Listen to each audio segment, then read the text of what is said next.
this is a situation where Gidy needs to sort of find his ways in, and if he deals with the projectile game, it's going to be a little rough. It's going to be rough, but God, imagine Chrom, like, being Chrom, trying to get in on that zone. Yeah. That's rough. It's rough. But imagine getting jabbed by Chrom. Chrom. And just being juggled for the next 30 seconds. Right. So, you know, I can't tell you from a matchup basis how even not even. I want to say Young Link has it on paper, but given the caliber of, all right, Alo's shaking his head. Yeah. It's okay to be wrong. You know, it's one of those matchups where if you have those large disjoints, sorties usually give Young Link a little bit of trouble, but there's some tools that Young Link has. Yeah, they got to get in first. Yeah. But yeah, I was going to say, on paper, it's one way or the other, but when you add in these players and the caliber that they play at, it really is just skill issue. Yeah, because this is not only a player v player matchup, but it is a person v person matchup. I mean, these people, Z3 and Gidy play pretty often. They are teammates. So you have to imagine that they know what to do versus each other. And now this just comes down to those deeper layers that we experienced in the Z3 and Gidy set. Yeah, honestly, I would say it's probably has more layers given the more matches history. Yeah, yeah, certainly. And you just got to know that sometimes there's some things that are a little off-kilter, a little unorthodox for a matchup that just might work. That roll was so necessary. Oh, and Gidy, he's got the right tech reads too, so that's something that's going to be very crucial. Because, yeah, Z3 can get the straight hits and will seal out the stocks, but if Gidy's got the read on tech options, that's going to be what gives him the edge. Yeah, you know, sometimes she is just going to down air you, and you are going to die. That is a top 3 Z3 move, I'll tell you that right now. That down air goes crazy. Yeah, no doubt. That up tilt goes crazy. Yeah, just being able to anti-air right there, very good call out for Gidy. That'll seal it up. Gidy's okay, no one's there. No one's above you, you're fine. No need to swim. Okay, I was like, what is going to be the punish? Calculated punish, and you know where he was going for. But I love how much time he had to set that up. Yeah. Yeah, it's certainly something that he's practiced. All right, what's the punish? Yeah, these landing options are going to be important for Gidy to figure out. Z3 is going to want to more often than not opt for that down air to land. Very nice use of the tether. Yeah, good idea. Yeah.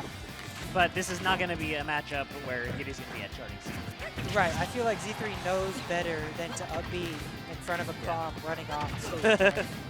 I wonder what option I should use. Yeah, and having that advantage of a great tether recovery at that, it's something that Z3 is going to want to opt for more often than not. But even in the last set, you saw how Gidy is able to scope out tether recoveries too. And you were talking about top 3 moves. That air is up there. Yeah. Yeah. All right. Raw forward smash, just being able to catch the landing right there. Z3 doing a very good job cleaning that stock up. Yeah. But one confirm, one easy confirm will even it back up. All right, and here comes the damage. Oh, it took the jump too. This is big. There's the counter. Oh no, living though. No, we are not. Oh, wow. No. Not enough time to pull a bomb and make any use of it. She had to go for the immediate up B there, and even then, not enough distance to close it out. So. That game was so close for so long, and then it was just one offstage interaction. And that's the difference maker. I feel like that's what probably gives Chrom a little bit of that edge in the matchup. The last hit, last stock advantage. And being able to take one hit, one scenario, and push the momentum. I mean, we know that Gidy's a very momentum-based player as well, especially piloting a character like Chrom. You find the one scenario to push it all the way off stage, and he pressed every correct button in that scenario. Well, and like Hyper Sense, any aerial is going to kill. Jab into any aerial is going to kill. Young Link has limited options for killing. Yeah. Chrom's got like one in all 8 directions. Yeah, safer options to be able to confirm into those kills where Young Link has to kind of make a read at a certain point once you're out of those confirm ranges.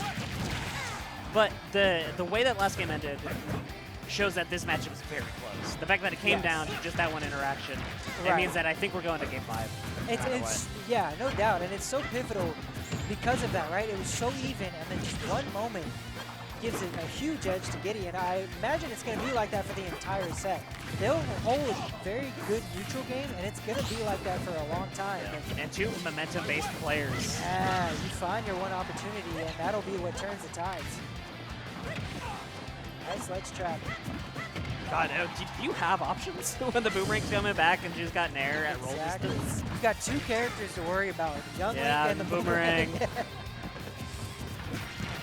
Now on Cartoon Network.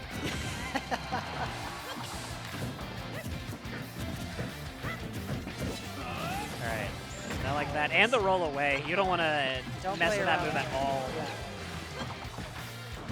Holding center, very good on Z3 there.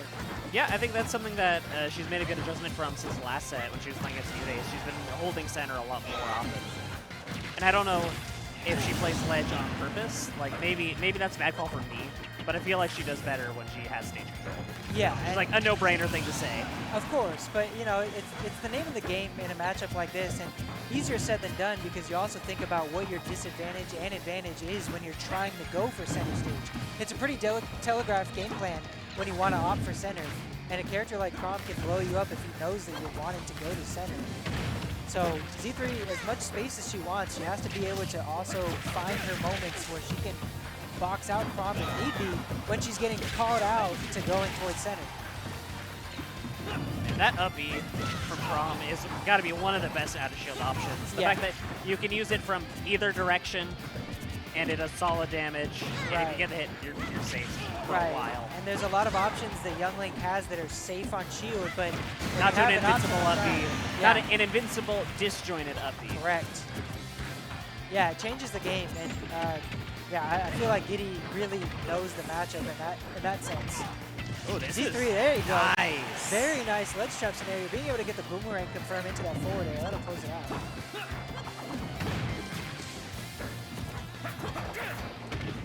All right, and this is just like last game where we are going down to the wire. Yeah, they are keeping it so even. And I feel like something happens whenever it becomes last stock where they just turn on the jets and something changes, especially with Gidy. You see a little extra fire in him once it gets down to this last stock scenario. He can burn that fuel, right? But that last stock lasts forever. Especially against Z3.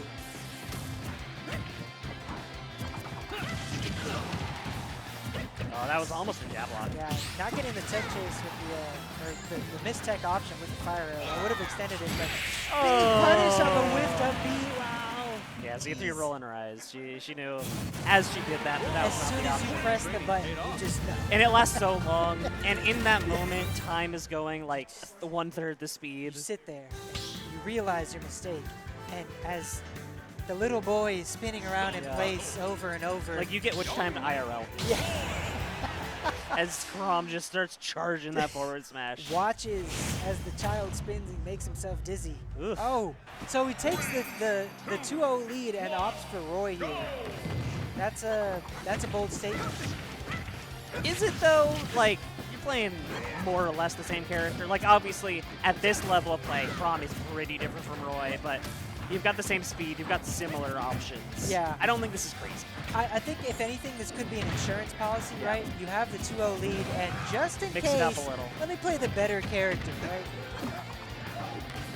That being said, maybe a worse up B out of shield. True, you don't have those same options. While up B is still a solid option out of shield for Roy, it's not quite as... not that long distance. Yeah, it's not as polarizing as a move for punish game. All right, this game, I don't want to call it early, but this might be a gimme for Z3.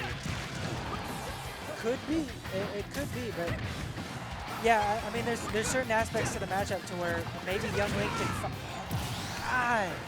My bad. Yeah. So Might be. Hold on. There's certain trade scenarios where Young Link can make it happen versus Roy, but the explosive factor that Roy has, it's just slightly better than Chrom's like that. You can take those. Like, Chrom can upbeat the tempo and the aggression, but Roy is that first option. Yeah. Damage over time versus first. Exactly.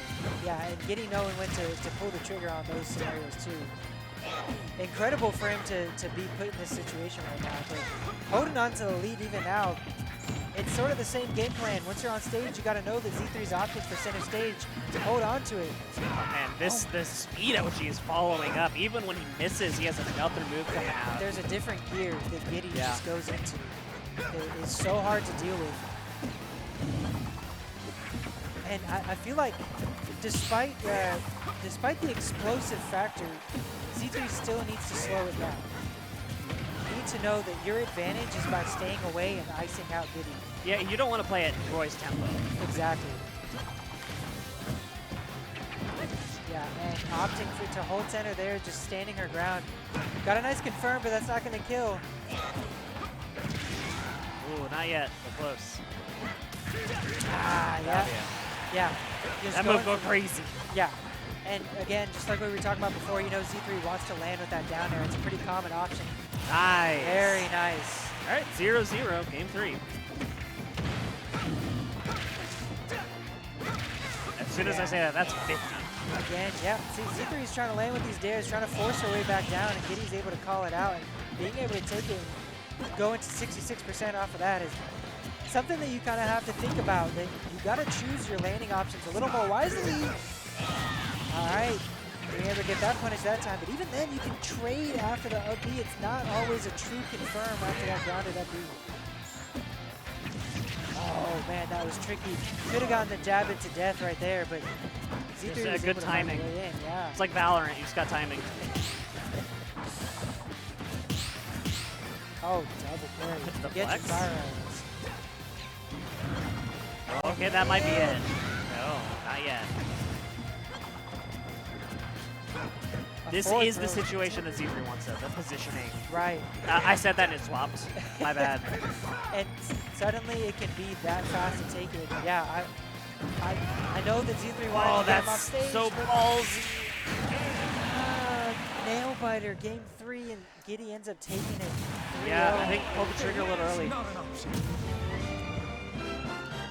Yeah, well, and so the difference maker there was Z3 made the right choice by getting Gidy off stage with the forward throw, but she ran to chase to go for the edge guard, where she probably, again, should have held her ground, stayed on center stage, or at least go for the, yeah, at least be able to know that you're at the advantageous position holding stage. Even though, look, Chrom, you want to edge guard him, Roy, you want to edge guard him, that's the opportunity you get, but you still are in advantage when you hold stage. And I feel like Z3 was just a little antsy to get that edge guard there.